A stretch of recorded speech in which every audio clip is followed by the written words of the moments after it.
Bienvenidos y bienvenidas al podcast Excavando Miradas. Esta primera temporada, investigadoras unidas por el mar. Conversaremos entre mujeres sobre arqueología y patrimonio en la costa del desierto de Atacama. Este podcast es producido por la corporación Chinchorro Marca para descubrir las historias, desafíos y pasiones de investigadoras del litoral desértico chileno.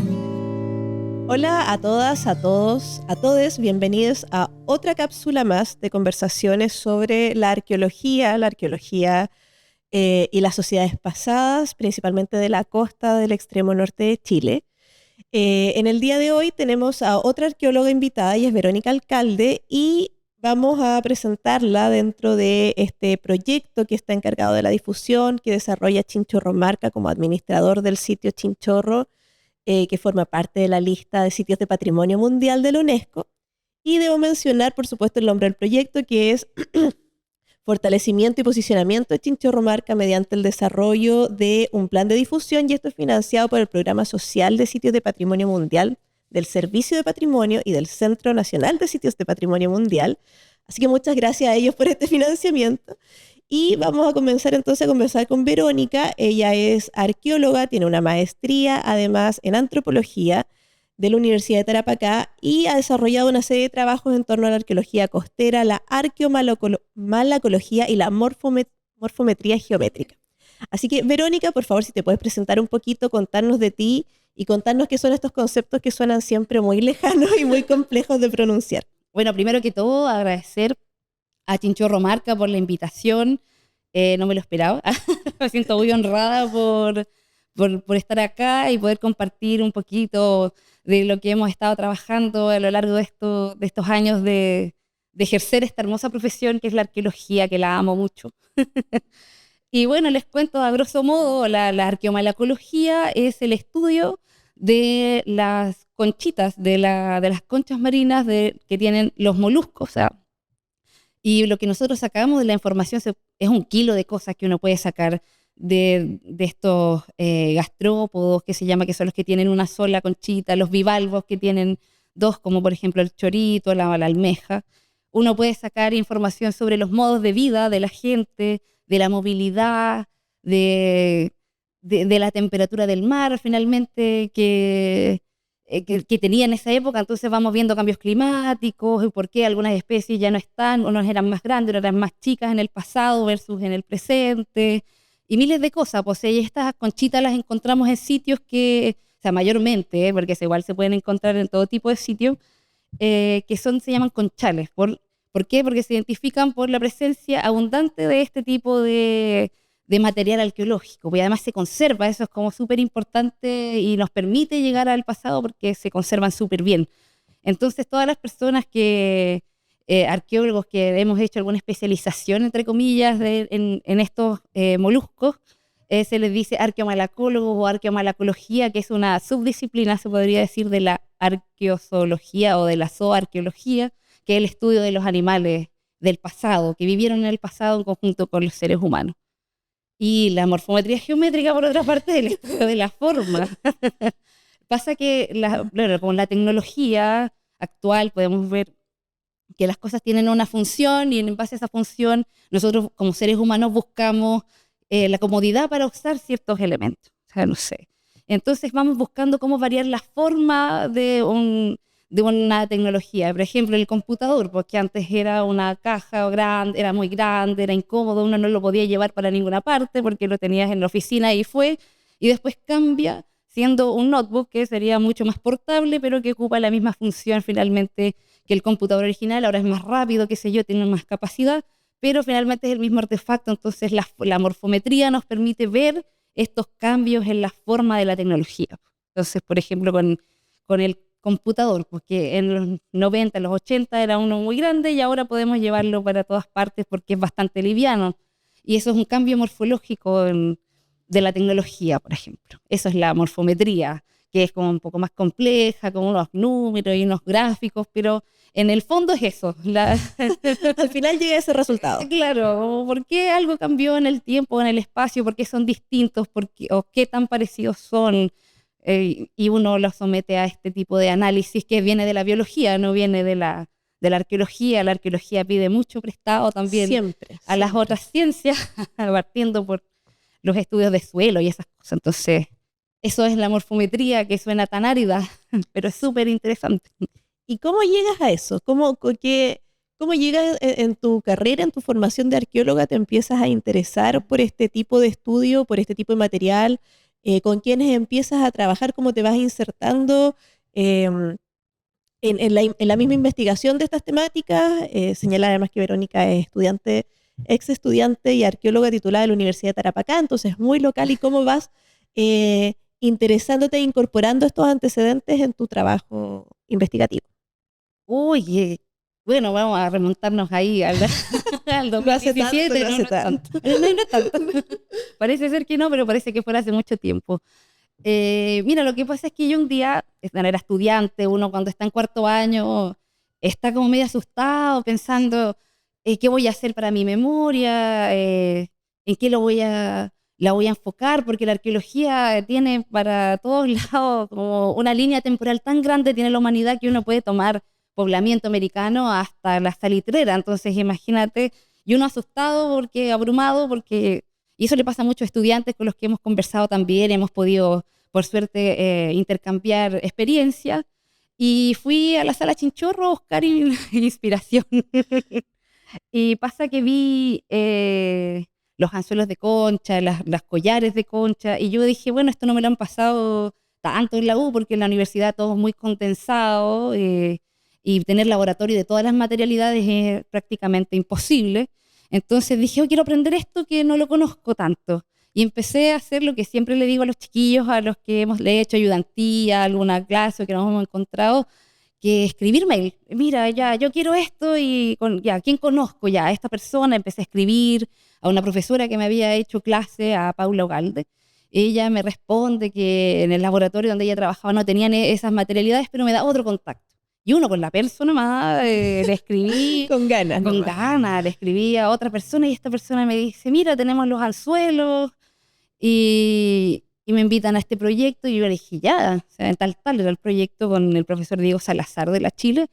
Y yo dije, ya, igual es un equipo totalmente desconocido para mí, yo no he tenido nunca clase en la Chile, dije, una oportunidad igual de conocer más allá, de tal, no sé qué. Y llegué a los anzuelos de concha. ¿Y qué pasa con los anzuelos de concha? Que hay harta bibliografía de ellos, se les mencionaba harto, pero pasaba que los anzuelos son una forma muy simple, ustedes se lo pueden imaginar una forma de J, o son en forma de C, que son redonditos, y no tienen mayores atributos, que se le dice, me refiero como a rasgos funcionales, no sé, partes, más fácil, unas partes como diferenciables para poder estudiar y decir, hoy aquí podemos hacer la tipología 1, 2, 3, 4. Entonces, buscando metodologías con mis profesora guía, con mi profesor guía de la UTA, acá llegamos a la morfometría geométrica, que nos permitía finalmente comparar la morfología o sea, la forma de los anzuelos que se parecían, hacia la simple vista se parecían entre ellos, pero esta metodología es más fina y nos permitió finalmente comparar los anzuelos de concha. Y ahí, bueno, de nuevo, pues, o sea, lo que les aconsejo también a los chiquillos, tomé curso, fui hasta Concepción porque dieron el curso de morfometría geométrica de un profesor que era de acá de la UTA, de agronomía, el profesor Hugo Benítez. Él me invitó a que fuera el curso ya y aprendí la metodología y aquí estamos. Con los De anzuelos. los anzuelos. Y sobre los anzuelos, Verónica, ¿qué es lo que te parece más llamativo? ¿Cuáles son los más antiguos? ¿Cuál es la conexión que puede haber? Porque esto tú me decías que lo estudiaste en Taltal, que Claro. son otro tipo de poblaciones arcaicas, pescadoras, en otro tipo de costa, pero sabemos que también en Chinchorro, en Camarones, también hay evidencias de anzuelo. Entonces, ¿cuál es esta conexión a nivel geográfico? Si es que hay continuidades, descontinuidades, temporalidades.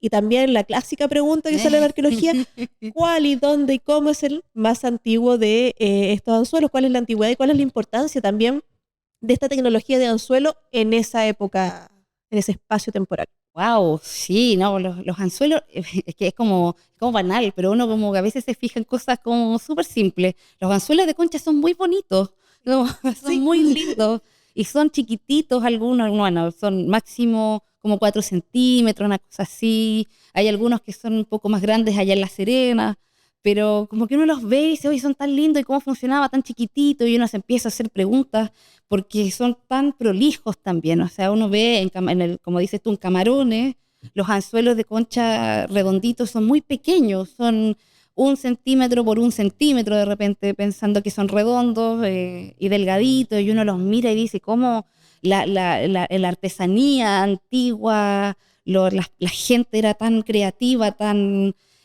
no sé, los gestos técnicos, uno se imagina muchas cosas, y es un artefacto, es uno entre miles de artefactos que uno encuentra en un sitio arqueológico, y es un mundo poder como llegar a tratar de entenderlo. Entonces, claro, la morfometría nos permitió ligar, por ejemplo, la forma con la fecha de obtención, nos permitió en un sitio arqueológico, primero partimos de lo más chiquitito a lo más grande, pues para la tesis o sea, la memoria de pregrado, partimos con tal, compramos sitios, fechas que ya se tenían, a cada uno se le asignó una fecha, qué sé yo, empezamos a ver. Y en tal, por lo menos lo que nosotros pudimos hacer, porque además pensar que el registro arqueológico es súper fragmentario, entonces uno tiene que tomar muestras. O sea, no es como que uno dijera la verdad absoluta en una investigación, siempre puede salir al día siguiente una excavación y sale otro anzuelo más antiguo. Entonces, hasta el momento, lo que nosotros encontramos en el sitio Morro Colorado, en tal, es que tenían aproximadamente 8.300, 8.200 años antes del presente, o sea, antes de hoy día. Entonces, eso es como lo más antiguo que encontramos en tal. Y ya para la tesis de maestría, porque seguí con las mismas preguntas, o sea, pero ampliándola, porque la tesis de maestría uno exige un poquito más.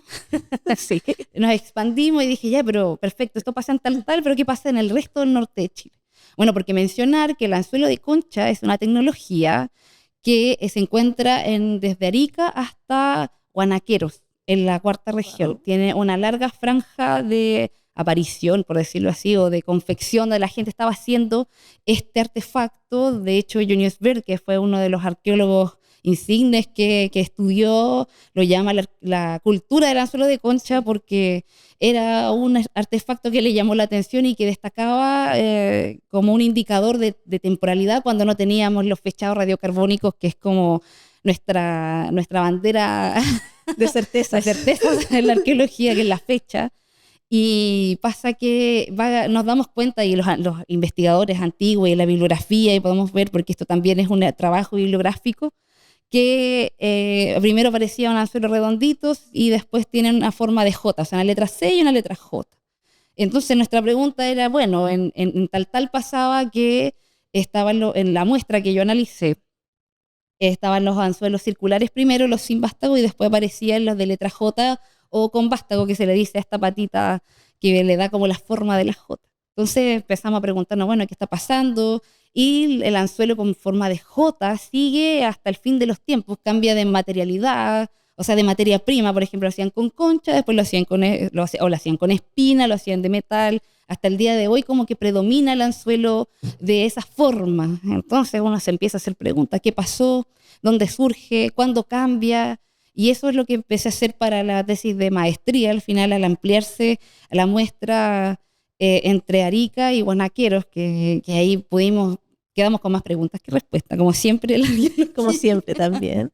Pero claro, nos dimos cuenta que se mantiene, entre comillas, o lo que nosotros tenemos los fechados, esta fecha del 8.000 años antes del presente, donde no me atrevo a decir surge, porque pareciera ser que está ya establecida la tecnología del anzuelo de concha para esa época. Entonces nos queda como la tarea de ver si es que es más antiguo, porque este tipo de tecnología ya en Japón lo hacían hace los 23.000 años atrás en la costa del Pacífico. En Estados Unidos lo hacían hace 11.000 años atrás. Pero en Ecuador, por ejemplo, que está más al norte, es hace 5.000 años atrás, es que es más tardío, como es más actual que los anzuelos que tenemos acá en Chile. Entonces igual queda la duda de qué pasó en toda esta cosa. ¿Por dónde llegaron esos anzuelos? Sí, pero ¿cómo lo hicieron? ¿Qué pasó con esa gente? ¿Cómo llegó a...? Claro, y no solamente, bueno, las preguntas parten de cómo lo hicieron, cómo se confecciona, la arqueología experimental ayuda a ver eso, también los desechos de manufactura, que se le llama, que es como cuando la gente talla los anzuelos y va dejando los restos de preformas o antes de llegar a la forma final. Eso se estudia y uno puede ver lo que se le llaman las cadenas operativas para ver las decisiones que toma el artesano o artesana para generar este anzuelo. Ese es un mundo. Y el segundo mundo es cómo lo usaron, dónde lo usaron, si después de haberlo confeccionado, lo repararon. Entonces estamos analizando anzuelos reparados, anzuelos nuevos que se le ha roto mientras lo estaba manufacturando. Entonces como que al final uno tiene pero un mundo, a pesar de que es un artefactito. Y la otra importancia que tiene esta tecnología, perdón si estoy hablando muy rápido, porque es tanto No, información, dale. es que solamente aparece durante 4000 años. O sea, nuestra fecha más tardía, o sea, más reciente, es de 3900 AP, o sea, antes del presente. Entonces, es un tiempo acotado y nosotros también nos preguntamos, ¿qué pasa con la materia prima, que en este caso es el chorozapato? La gente hacía anzuelos con chorozapato, con las conchas del chorozapato. Entonces, hay que ahí entrar a picar en la arqueomalacología ahora para saber en qué condiciones vive este molusco, qué necesita para sobrevivir y hasta dónde tengo que llegar para ir a colectarlo, si es que eran locales de acá, por ejemplo, de Arica, y la gente de Antofagasta se tenía que mover hasta Arica, o la gente de Arica hasta Antofagasta. O sea, como que Claro. uno se empieza a hacer más y más preguntas al respecto, pero el anzuelo de una pieza nunca, o sea, como que no se deja de utilizar al final, por lo menos acá en Arica tenemos el de concha, tenemos el de espina, después de metal, como que así vamos. Entonces, es un mundo en sí mismo. Sí, no, de todas maneras, pero que permite de alguna manera también ir reconstruyendo la existencia finalmente de estas poblaciones pescadoras a partir, como tú dices, de un artefacto, ver todos aspectos complejos desde las decisiones tecnológicas que tomaban para elaborarlos, para qué estaban capturando con eso, los procesos de cambio y continuidad que tienen. Así que gracias por esa síntesis, pero ahora te quiero llevar a otro tema Dime. que es, me parece que más reciente también en tus trabajos vinculado a las algas marinas. Sí. Que eso, a mi juicio, me parece muy novedoso porque cómo estudiamos algas marinas dentro de la arqueología y los registros arqueológicos en la costa, en el extremo norte. ¿Para qué sirve? ¿Cómo se hace? ¿Con qué se hace? Cuéntanos. Sumérgenos en ese mundo de las algas. Mira, las algas son súper interesantes, son súper necesarias y como la gente estaba viviendo ahí cerca, o sea, obviamente las ha utilizado. Tenemos evidencias bien fragmentarias de presencias de algas marinas en algunos sitios arqueológicos y la han usado para diferentes cosas.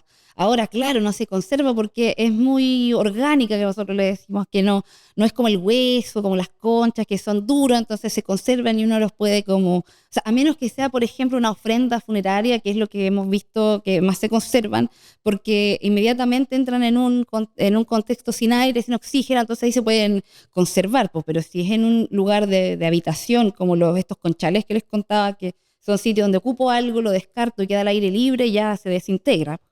Entonces estábamos buscando en tal, porque todo esto igual mi investigación ha sido algo como un poco más enfocada en tal y ahora ya me estoy expandiendo.